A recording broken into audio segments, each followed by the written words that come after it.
Welcome जी, आप लोग देख रहे हैं चैंपियंस ट्रॉफी हंगामा। मैं हूं आपकी होस्ट इस्मा असलम। प्रोग्राम में हमें ज्वाइन किया है दो लेजेंड्स ने। स्टूडियो में हमें ज्वाइन किया है पाकिस्तान के होनहार मायनाज बल्लेबाज, फॉर्मर हमारे स्किपर रह चुके हैं, पाकिस्तान क्रिकेट बोर्ड के साथ भी मुख्तलिफ ओहदों के साथ जुड़े रहते हैं, इंजमामुल हक साहब ने। और हमें इंग्लैंड से स्काइप ज्वाइन करेंगे स्पिन के जादूगर सकलैन मुश्ताक। हमें बात करनी है सबसे पहले पाकिस्तान क्रिकेट टीम के कप्तान मोहम्मद रिजवान ने आज प्रेस कॉन्फ्रेंस की है, उन्होंने क्या कहा है। उसके बाद हमने बात करनी है पाकिस्तान क्रिकेट टीम के स्क्वाड पे, स्ट्रेंथ पे, वीकनेसेस पे और कौन सी कमियां और कौन सी खूबियां जो हैं वो हमें इस टीम में नजर आ रही हैं, इस पर हमने डिटेल में बात करनी है। सबसे पहले आपको बता दूं कि रिजवान ने प्रेस कॉन्फ्रेंस में क्या कहा है। उनका कहना था कि जी हमें चैंपियंस ट्रॉफी की मेज़बानी मिली है, जो कि बहुत खुशी की बात है। हारिस रऊफ के बारे में बात करते हुए उन्होंने कहा कि हारिस रऊफ जो हैं वो 80% फिट हैं, उन्होंने बॉलिंग भी की है और जिम भी कर रहे हैं और उनको कोई दर्द महसूस नहीं हो रहा है। उसके अलावा उनका कहना था कि पाकिस्तान क्रिकेट टीम के जितने भी खिलाड़ी हैं वो सब कप्तान हैं, मैं सिर्फ टॉस के लिए आता हूं और हमारी जिम्मेदारी ज़्यादा है क्योंकि हम सीनियर प्लेयर्स हैं। तो अब चलते हैं हम इंजी भाई की तरफ। इंजी भाई, हारिस रऊफ के बारे में जाहिर है हम काफ़ी कंसर्न हैं कि उनकी फ़िटनेस को अगर हम देखें तो आज रिजवान ने इस बात को ज़रूर एड्रेस किया है। उनका कहना है कि 80% फिट हैं वो। आपको लगता है एक प्लेयर अगर 80% फिट है तो उसकी मैच फिटनेस है, वो मैच खेल सकता है? फिर देखिए, एक तो असम जितना भी स्पोर्ट्समैन होते हैं ना, कभी भी 100% फिट नहीं होता। थोड़ी बहुत निगल्स वगैरह और इस तरह की चीज़ें ना वो कैरी करता रहता है। लेकिन थोड़ी सी जो हमारे पास खबर है ना वो ये है कि जी कल नेट पे भी इसने ना बॉलिंग पूरी तरह से नहीं की। अच्छा। जिस टाइम किसी भी आप इंजरी से वापसी आते हैं ना, तो जो भी आपको सेशन मिलता है नेट का, उसमें फिर आप एक दफ़ा ना पूरा जोर लगा के देखते हैं ताकि मुझे कोई प्रॉब्लम तो नहीं है कि ये नहीं कि मैच में आप 5 ओवर करके खुदा ना खास्ता कि वापसी जाना पड़े, तो एक दफ़ा तो अच्छा, वहाँ हमें नहीं दिखा कि आज जब रिजवान ने प्रेस कॉन्फ्रेंस किया ना तो उसके बाद 6 से 8 ओवर किए हैं। चलो अच्छी, ये तो वैसे तो बहुत अच्छी बात है कि जी अगर आप उसने बॉलिंग की है और सारा चीज़ें ठीक है तो पाकिस्तान के लिए ये बड़ी अच्छी चीज़ है कि जी आपका जो फर्स्ट आपकी 11 थी कि जी उसमें हारिस रऊफ था, तो आ रहा है तो अच्छी बॉलिंग करता है, तेज़ बॉलिंग करता है। और सारों से बड़ी बात, जिस तरह कराची की पिच है उस पर हमें रिवर्स स्विंग का फ़ायदा हो सकता है, तो उसका हमें फ़ायदा भी मिलेगा। ठीक है सकलैन भाई, आपसे भी इसी आपका पॉइंट ऑफ व्यू लेना चाहूँगी। हारिस की जो इंजरी है, कहा तो ये जा रहा है कि वो शायद मैच के लिए कल दस्तयाब होंगे। खुशाइन बात है, बट आई थिंक इनको एविडेंस पूरे देखने चाहिए। क्या वो सारे बॉक्सेस टिक कर रहा है? मैच में और प्रैक्टिस में बहुत फ़र्क पड़ जाता है। पहला मैच बहुत इंपॉर्टेंट मैच है क्योंकि थोड़ा सा लो कॉन्फिडेंस के साथ ये जाएंगे न्यूजीलैंड के खिलाफ, जो 2 मैच पे दर पे जो शिकस्त हुई पाकिस्तान को। तो आई थिंक पहले मैच में इनको बड़ा स्ट्रॉन्ग मैसेज देना होगा, ना सिर्फ ऑपोजिशन को बल्कि इस पूरे टूर्नामेंट में जितनी भी टीम भी, हम किस तैयारी से आ रहे हैं और किस कॉम्बिनेशन के साथ आ रहे हैं और किस ब्रांड की क्रिकेट खेलेंगे और किस तरह की क्रिकेट खेलेंगे। तो इनको 2 मैसेजेस इनको बहुत क्लियर देने पड़ेंगे। तो अगर निगल्स है, निगल तो रहते हैं, इंजी भाई की बात को 100% सेकंड करूंगा। क्या कोई भी क्रिकेटर इस लेवल पे जब चला जाता है तो वो कोई ना कोई निगल को साथ लेके चल रहा होता है। इन्होंने इस निगल को किस तरह टैकल करना है, किस तरह ये कोप करेगा, ये सारी चीज़ों को देखना पड़ेगा। क्या आया इन्होंने एविडेंस सिर्फ नेट बॉलिंग करके ही लिए हैं या क्या आया उसमें 100% इसने अपनी एफर्ट दी है या नहीं दी है, ये सारी चीज़ों को देखना पड़ेगा। But obviously he is a main bowler, sort of a main bowler है, तो बहुत ज़्यादा इसके ऊपर रिलाय भी करेंगे क्योंकि पिछली जो वनडे सीरीज हुई है अवे जो जीत के आए हैं ऑस्ट्रेलिया के खिलाफ, इसकी बड़ी अच्छी परफॉर्मेंस थी।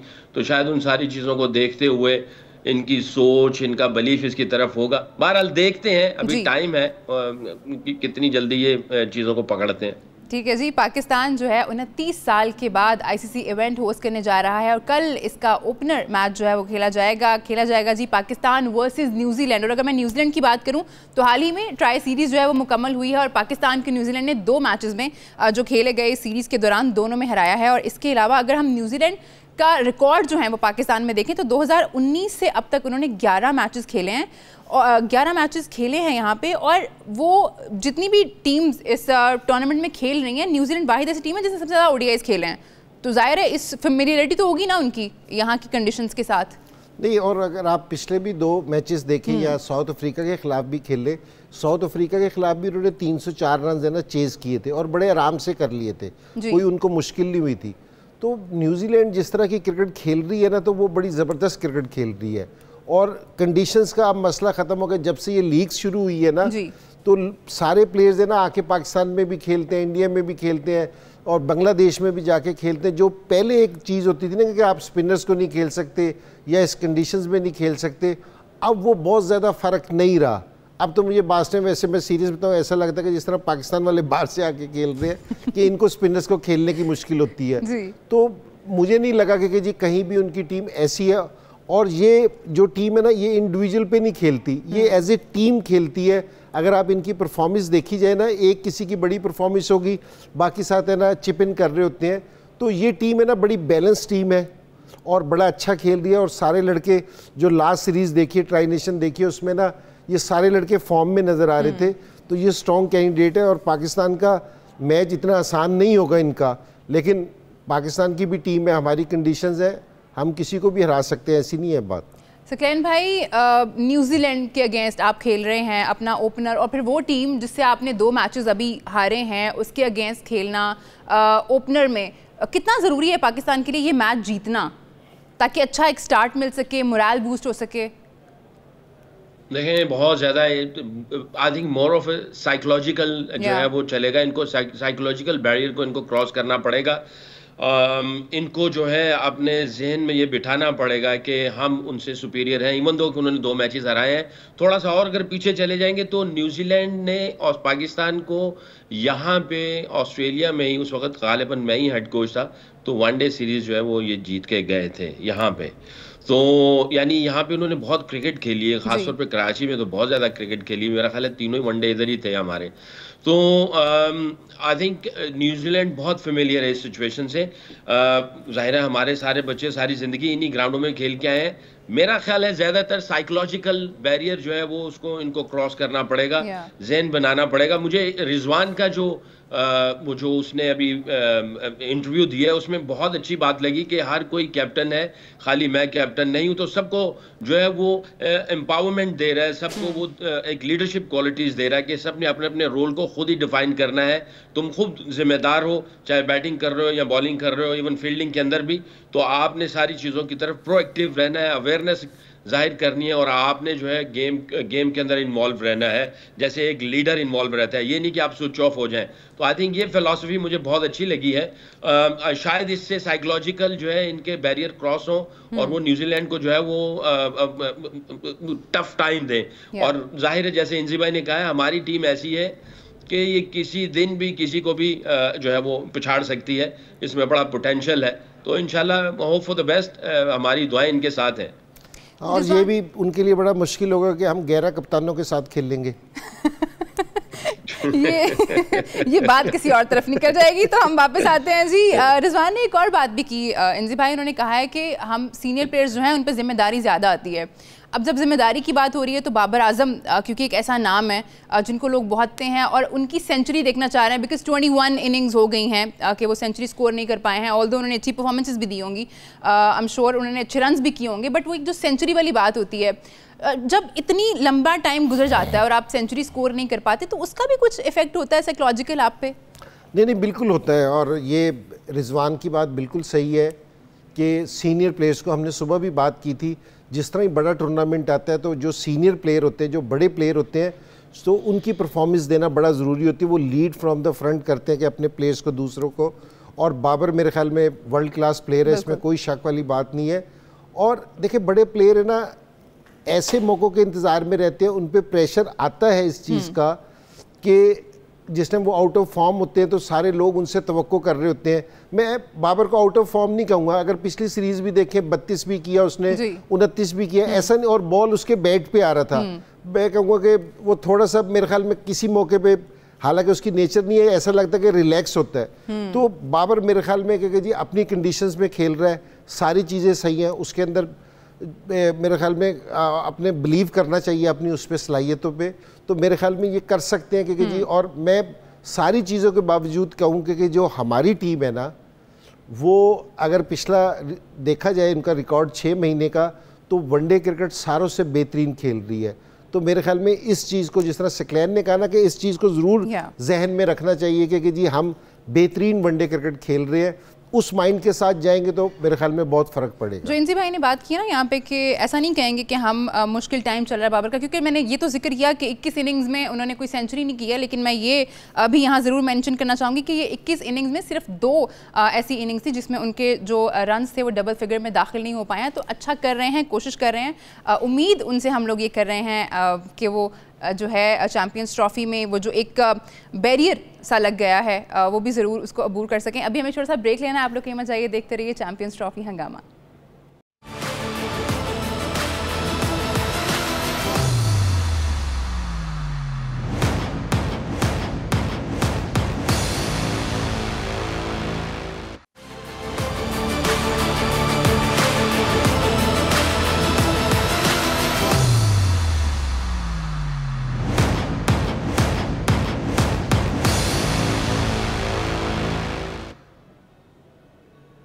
वेलकम बैक, आप देख रहे हैं चैंपियंस ट्रॉफी हंगामा। अब हम बात कर लेते हैं पाकिस्तान के स्क्वाड पर, क्योंकि बहुत जगह बात हो रही है इस पे। लग रहा है कि एक स्पिनर की कमी है और कुछ ऐसे प्लेयर्स के नाम आए हैं स्क्वाड में जो कि बहुत अरसे से टीम का हिस्सा नहीं थे। तो प्लान क्या था? अगर आपने उनको इतने बड़े टूर्नामेंट में खिलाना ही था तो पहले वो टीम का हिस्सा क्यों नहीं थे? इस पर मैं ज़रूर सकी भाई से बात करना चाहूँगी। सकी भाई, कुछ ऐसे नाम हैं जिनके बारे में बहुत बात हो रही है, आप खुशदिल शाह के बारे में बात करें, फ़हीम अशरफ के बारे में बात करें, तो ये नाम ऐसे हैं जिनके बारे में लोग पूछ रहे हैं कि अब क्यों, मतलब जब आप इतने बड़े टूर्नामेंट में जा रहे हैं तो ऐसे प्लेयर्स आप साथ क्यों लेके जा रहे हैं जो कि बहुत अरसे से टीम के साथ नहीं थे? देखिए, आपके सवाल में अगर आप देखें ना कि अब क्यों, और जो पहले से खेलते आ रहे थे उनको मौका क्यों नहीं दिया जा रहा, ये आपकी जो सिलेक्शन कमेटी ये भी तो अभी आई है बेचारे, ये तो अभी हेड कोच भी आपका इंटरम है, सिलेक्शन कमेटी भी अभी आपकी नई आई है। ये सवाल बिल्कुल ख़त्म हो जाते हैं जबकि 4 साल आप पहले सोचते कि चैंपियंस ट्रॉफी आ रही है तो जनाब ये हमारी सिलेक्शन कमेटी 4 सालों की है, ये हमारा हेड कोच स्पोर्ट्स स्टाफ 4 सालों का है, ये हमारा कैप्टन 4 सालों का है, और फिर आप जो मेन आपके प्लेयर होते हैं जिसको हम सेंट्रल कॉन्ट्रैक्ट के ग्रेड ए के होते हैं, जिनको कैटेगरी ए में रखा जाता है, वो और बी, आप उनको शफल अराउंड करते हुए आप अपनी टीम को आगे लेके चलते हैं 4 सालों में। और फिर आप 4 सालों के अंदर कभी आप डिफेंड करते हैं, कभी आप चेज करते हैं, मुख्तलिफ कंडीशंस में मुख्तलिफ कॉम्बो को तैयार करते करते आपके पास सारे एविडेंस आ जाते हैं, आप सारे बॉक्सेस टिक हो जाते हैं। जब आप करीब आते हैं तो आपको किसी चीज़ की कोई परवाह किए बगैर आप अपने 15 निकालते हैं और उसमें से 11 आपके पास सामने होते हैं और फिर वो आप 11 को ले जाते हैं। बहुत सारे हालात आए, बहुत सारी सिचुएशंस आई, इसीलिए ये हमारे जो शोज चल रहे हैं, एक्स क्रिकेटर एक्सपर्ट बैठ के बातें कर रहे हैं, ये कहाँ से आगे वो कहाँ से आगे, तो ये चीज़ें, एक स्पिनर कम है, ये भी एक बात चल रही है। क्या ये 2 स्पिनर्स पूरा काम कर देंगे? खुशदिल शाह और सलमान आगा, हम बहुत बाहर से देख रहे हैं, ये जो अंदर के लोग हैं वो अंदर बहुत सारी चीज़ों को प्लस माइनस कर रहे होंगे, क्योंकि खाली बॉलिंग का ताल्लुक जो है, स्पिनर्स का ताल्लुक, एक स्पिनर है तो बैटिंग बॉलिंग इन सब कॉम्बिनेशन बैलेंस को फाइंड आउट करने के लिए बहुत सारी चॉप एंड चेंज करनी पड़ती है, प्रोज एंड कॉन्स को देखना पड़ता है। तो मेरा ख्याल है कि अब जो इन्होंने कर लिया सो कर लिया, इनको अब बिलीफ रखना पड़ेगा, अब ये कुछ कर नहीं सकते हैं। और अगर फ़हीम अशरफ आ गया है, खुशदिल शाह आ गया है, तो मेरा ख्याल है कि बजाय अब इस तरह की बातें करने के कि यार अभी मैंने कुछ प्रोग्राम भी देखे, उसने कहा जी ये गलत हो गया वो गलत हो गया, बाद में ऐसी बातें होंगी, ऐसी बातें ये तो चलती रहनी है। अब इनके पास जो रिसोर्सेज हैं, जो प्लेयर्स हैं, इसमें से जो बेस्ट कॉम्बो बनता है उस कंडीशंस को देखते हुए इनको बेस्ट हॉर्सेस को कोशिश करना पड़ेगा।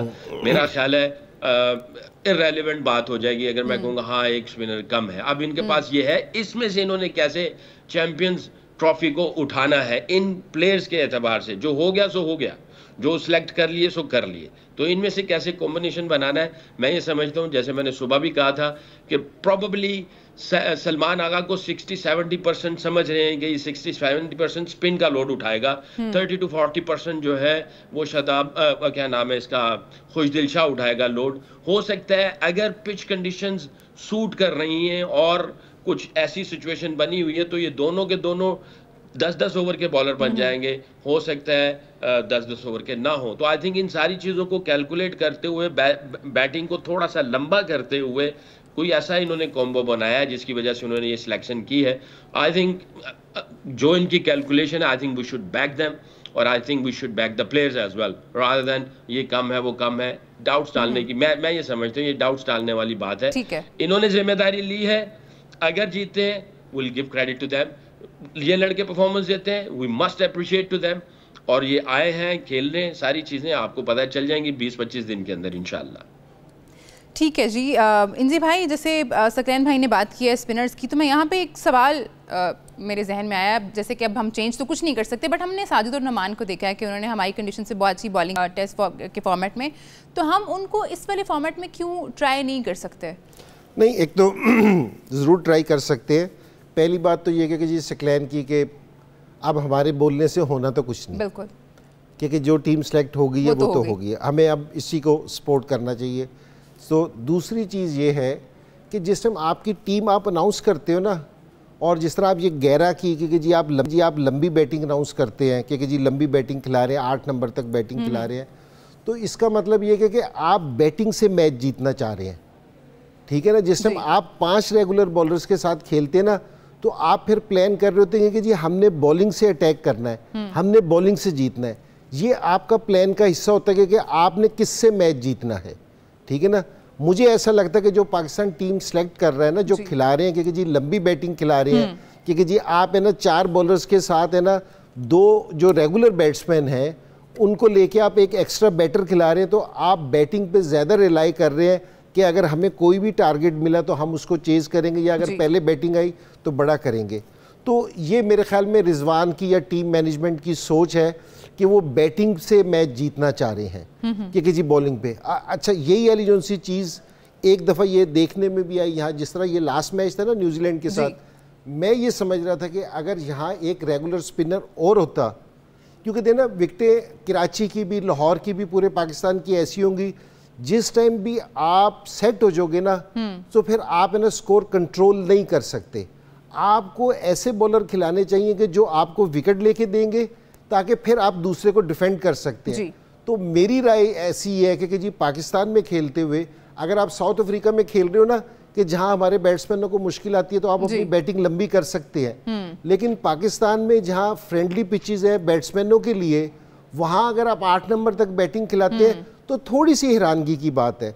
जहां आप अपनी बॉलिंग लंबी खिलाते हैं कि जी किस पे। और अगर हमारे ये नुमान और जो साजिद का आपने सवाल किया कि अगर टेस्ट मैच में अच्छी बॉलिंग कर रहे हैं, उन्होंने टेस्ट मैच जितवा के दिए, जो पाकिस्तान नहीं जीत रहा था पाकिस्तान में, उन्होंने जितवा के दिए, तो मेरे ख्याल में अगर अपॉर्चुनिटी होती, या ये है कि जी अगर वो टीम के 14-15 में होते, कहीं आपको कप्तान को ज़रूरत महसूस होती या कोच को ज़रूरत महसूस होती, तो वो उनको मौका दे सकता था। तो मेरा अपना ये ख्याल है कि हो तो नहीं सकता अब, लेकिन अगर एक स्पिनर अगर कहीं कोई चांस बन जाए, तो मेरे ख्याल में एक स्पिनर्स को होना चाहिए हमारे पास। ठीक है जी, अभी हमें छोटा सा ब्रेक लेना है, ब्रेक के बाद वापस आएंगे। आप लोग कीमत जाइए, देखते रहिए चैंपियंस ड्रामा।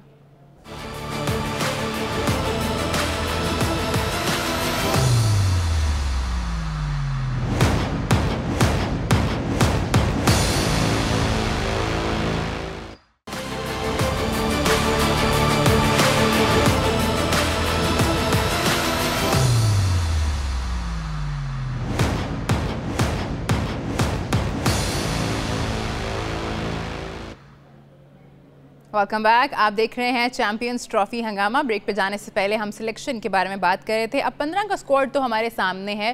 बैलेंस टीम इंजी भाई और सकी भाई की नज़र में कौन सी है, ये मैं जानना चाहूँगी। सकी भाई, हमें पता है फ़खर और बाबर तो ओपन करेंगे, अभी तक तो यही हो रहा है।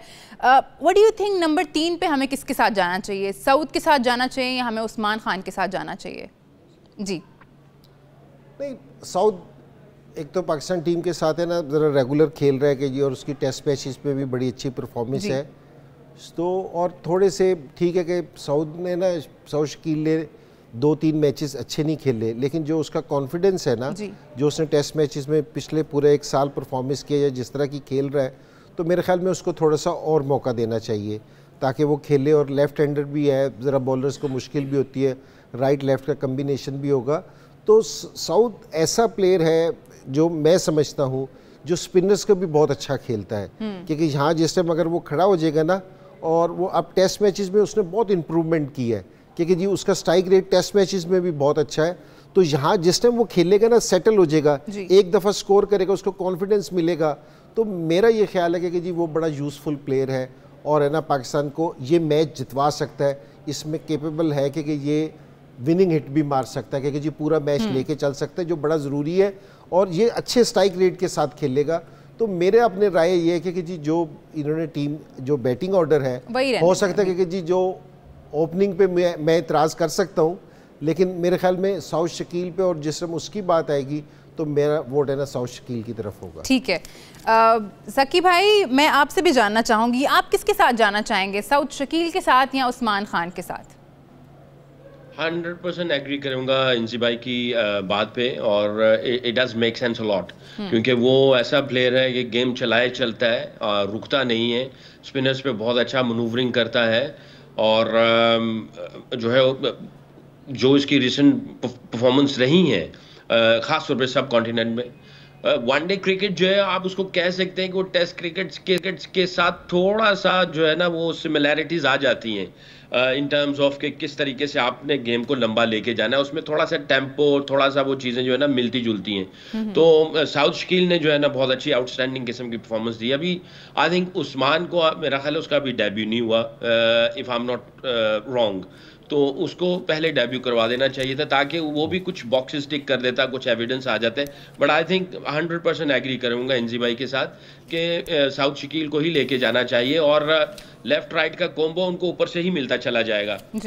खुदा ना खास्ता अगर कोई लेफ्टी आउट होता है तो फिर वो बीच में आ जाता है। But I think south Shakeel जो है वो उसका बल्ला जो है वो रुकता नहीं है, वो चलाता रहता है, कहीं ना कहीं से कुछ ना कुछ दुक्के चौके मनूवरिंग करता रहता है, बिजी प्लेयर है। तो आपको ऐसा प्लेयर चाहिए जो चलाता रहे गेम को। ठीक है इंजी भाई, आपने कहा आपको ओपनिंग पे एतराज़ है, मैं ज़रूर जानना चाहूँगी, मैं चाहूँगी आप एड्रेस करें, वरना मैं सोचती रहूँगी रात को कि क्या एतराज़ था जो मैंने पूछा नहीं।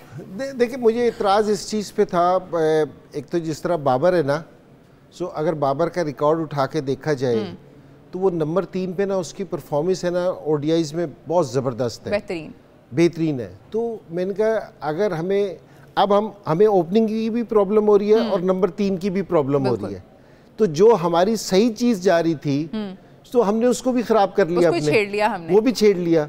तो और ये ऐसा प्लेयर है बाबर आजम, ये स्पेशली ओडीआईज का 50 ओवर का, क्योंकि ये 100 करने वाला प्लेयर है जिससे हम तवक्को करते हैं ये 150 भी कर सकता है। तो जो इतना सेटल प्लेयर हो, मैं उसके हक में नहीं होता कि जी आप उसका बैटिंग, क्योंकि जी एक जगह की जगह ना आप अपने सारे से सेटल प्लेयर को ना छेड़ दें। तो मेरा ये ख्याल था कि और पाकिस्तान की अगर पिछले 3-4 साल से देखा जाए ना तो ओडीआईज में बैटिंग सारी इसके गिर्द रिवॉल्व हुई है, क्योंकि जी इसके साथ चली है। तो आपने उसका नंबर चेंज कर दिया, वही मेरा मतलब है आउट ऑफ फॉर्म हो गया। पहले उससे इतना लंबा स्कोर नहीं हो रहा था किसी भी फॉर्मेट में, ऊपर से आपने उसका नंबर चेंज किया अपने मेन प्लेयर का।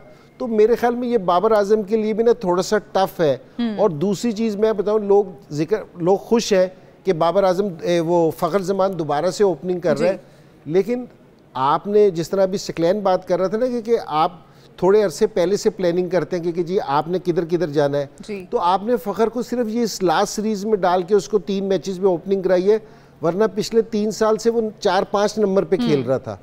तो वहाँ से उसके लिए भी ओपनिंग करना आया, तो वो भी इतना आसान नहीं है कि जिस टाइम प्रेशर, हालांकि वो बहुत सीनियर प्लेयर है, बड़ा टैलेंटेड प्लेयर है। 2 ही प्लेयर हैं अभी इंजी भाई जो चैंपियंस ट्रॉफी जो हमने जीती 2017 में, उसके फाइनल में थे बाबर और फ़खर, और अभी भी इस टीम का हिस्सा है। दोनों का हमने ना काफ़ी करीब आके ना, हालांकि हम वनडे में अच्छे परफॉर्मेंस कर रहे थे, करीब आके हमने अपना सारा बैटिंग ऑर्डर शफल कर दिया। ये थोड़ी सी हमें प्रॉब्लम हुई है, हमें साइम अयूब की वजह से प्रॉब्लम हुई है। लेकिन मेरे ख्याल में एक साइम अयूब की जगह एक आप दूसरा ओपनर ले आते तो वो ज्यादा होता। से क्या लगता है आपको कौन ओपन कर सकता है फ़खर के साथ, अगर बाबर नहीं तो? बाबर नहीं है तो आपको अगर इस स्क्वाड में, तो अब मेरा मतलब है बात करना नहीं तो बाहर और भी बहुत बैठे हैं जी, तो कि जी जो हमारे पास ऑप्शन नहीं है ना बाहर से लाने की, तो मैंने सोचा स्क्वाड से। लेकिन अब ठीक है कि जी अब जिस तरह सकलैन ने बात की ना कि जी वो भी बैठ के जो टीम हमारी मैनेजमेंट है वो भी, उन्होंने भी कुछ सोच के सारी चीज़ें कर रहे होंगे, और अल्लाह करेगा कि जो उनका प्लान है वो कामयाब हो जाए, क्योंकि जी हमारी राय इतनी अहमियत की हामिल नहीं है जितना उनका प्लान है। अगर वो कामयाब हो जाए तो सारों से अच्छी बात है। ठीक है सकलैन भाई, आप इस बात से कितना मुत्तफिक हैं कि हमें हमारा एक मसला ओपनिंग का जो बहुत अरसे तक चला, उस पर लोगों ने इतनी बात की, फिर हमने बाबर को जो है वो वन डाउन ले आए, और अब फिर जब एक बहुत इंपॉर्टेंट टूर्नामेंट है तो आपने बाबर को जो है वो जिम्मेदारी दे दी है कि वो ओपनिंग करें। कितना फ़र्क पड़ता है इससे, एक प्लेयर पे कितना प्रेशर आता है और परफॉर्मेंस पे कितना फ़र्क पड़ता है? देखिए, मैं ये समझता हूँ ये बाबर की ग्रेटनेस है पाकिस्तान के लिए। उसने कहा जी मुझे जिस भी नंबर पे देंगे मौका मैं पाकिस्तान को सर्व करूंगा, ये उसकी ग्रेटनेस है। नंबर 2, रिजवान को I give lot of credit कि ये एक ब्रेव डिसीजंस ले रहा है कि भी वो बाबर को ऊपर ही ले आया है। हालांकि उसका जो नंबर था नंबर 3, जिसपे स्टैट्स ने भी बता दिया, इंजी भाई ने भी मेंशन किया कि नंबर 3 पे उसकी आउटस्टैंडिंग किस्म की परफॉर्मेंस थी। जब मैं हेड कोच था तब भी ये नंबर 3 पे खेला और बैक टू बैक इसने सेंचुरी की ऑस्ट्रेलिया के खिलाफ, और हम लोग वनडे सीरीज जीते थे। तो अपना उसने वो नंबर छोड़ा जिसके ऊपर उसने राज किया, जिसकी वजह से वो दुनिया में नंबर 1 रहा बैटिंग में ओडीआई की परफॉर्मेंस पे। उसने कहा ठीक है पाकिस्तान को ज़रूरत है तो मैं इस पे आऊँगा, उसने उस पे जो है वो उसमें लब्बैक कहा। I think I will give credit to Babar a lot. फिर रिजवान ने जो भी सिलेक्शन कमेटी है या हेड कोच है या उनका जो थिंक टैंक है, उन्होंने जैसे तैसे जोड़ तोड़ करके जो डिसीजंस लिया है उस पर रिजवान एग्री कर रहा है, तो I will give credit to him as well कि वो अपना करेज दिखा रहा है कि भाई ठीक है हम ऐसे चलेंगे, हमारे पास यही बेस्ट 15 है। जो बाहर रह गए सो रह गए, किस वजह से रहे, क्यों रहे, वल्लाहु आलम। ये 15 आए और उसने जो है ना उसको वो ये कहा। बाकी तो मैं इंजी भाई की बात को फिर सेकंड करूंगा। मैं बीइंग ए हेड कोच अगर किसी टीम में अपनी टीम में चेंज लाता था तो मैं चाहता था कि अगर चेंज आ रही है, एक्सीडेंटली चेंज आ रही है, तो उसकी रिप्लेस पे वही बंदा लगाया जाए जो वहां से निकला है। जैसे ओपनर निकला तो ओपनर ही फिट इन किया जाए ताकि किसी और को डिस्टर्ब ना किया जाए। होता ये है जब आप किसी एक को चेंज करते हैं, अंदर से कुछ चेंज होता है ना, तो उसके बाद हर किसी का नंबर चेंज हो जाता है। वो एक चेंज नहीं होती, वो 3-4 चेंजेस हो जाती हैं। नॉन स्ट्राइकर एंड और स्ट्राइकर एंड, उनमें बाजू का सिर्फ एक गेंद का फर्क होता है। जब ओपनर जाते हैं नॉन स्ट्राइकर एंड पे जो खड़ा होता है और जो स्ट्राइकर एंड पे खड़ा होता है, हो सकता है पहली गेंद पे सिंगल मिल जाए और वो आके आ जाता है। इन दोनों की प्रेपरेशन, माइंडसेट और इन दोनों का प्रेशर डिफरेंट होता है जी। पहली इनिंग्स का और दूसरी इनिंग्स का डिफरेंट होता है, क्योंकि पहली इनिंग्स में पिच की कंडीशन का कोई पता नहीं और पहला गेंद क्या आएगा, और दूसरी इनिंग्स में पिच कंडीशंस का थोड़ा पता होता है, बट ऑपोजिशन में से कौन सा बॉलर कैसे आ रहा है और मोमेंटम किसकी तरफ ज्यादा था और किस मोमेंटम और किस प्रेशर से उसने पहले गेंद को खेलना है, तो माइंडसेट डिफरेंट है। तो मैंने अक्सर देखा जो गेंद को पहला फेस कर रहा है वो हमेशा फेस करता है, और जो गेंद को नॉन स्ट्राइकर एंड पे जाके देखता है वो हमेशा अपने पहले से कम्युनिकेट कर लेते हैं। तो ये जो छोटी छोटी कम्युनिकेशंस होती हैं और छोटे छोटे जो क्लैरिटी होती है बहुत इंपॉर्टेंट होती है। बहरहाल they are taking brave decisions. हमारी दुआएं हैं इनके ब्रेव डिसीजंस पे, अल्लाह ताला जो ये चाहते हैं वो वैसा ही हो। ठीक है जी, थैंक यू सो मच सकी भाई, थैंक यू सो मच इंजी भाई, बहुत शुक्रिया प्रोग्राम में हमारे साथ देने का। कल पाकिस्तान क्रिकेट के लिए बहुत अहम दिन, 29 साल के बाद आईसीसी चैंपियंस ट्रॉफी जो है, कोई भी आईसीसी का इवेंट पाकिस्तान होस्ट करने जा रहा है। फैंस बहुत एक्साइटेड हैं, मैं बहुत एक्साइटेड हूँ, आप आई होप आप लोग भी बहुत एक्साइटेड होंगे। प्रोग्राम में हमारे साथ जुड़े रहिए। आप लोग देख सकते हैं चैंपियंस ट्रॉफी हंगामा रोज़ाना दोपहर 1 से 2 और रात 11 से 12। हमारी मुलाकात होगी आपसे कल। अपना बहुत ख्याल रखिए, अल्लाह हाफिज़।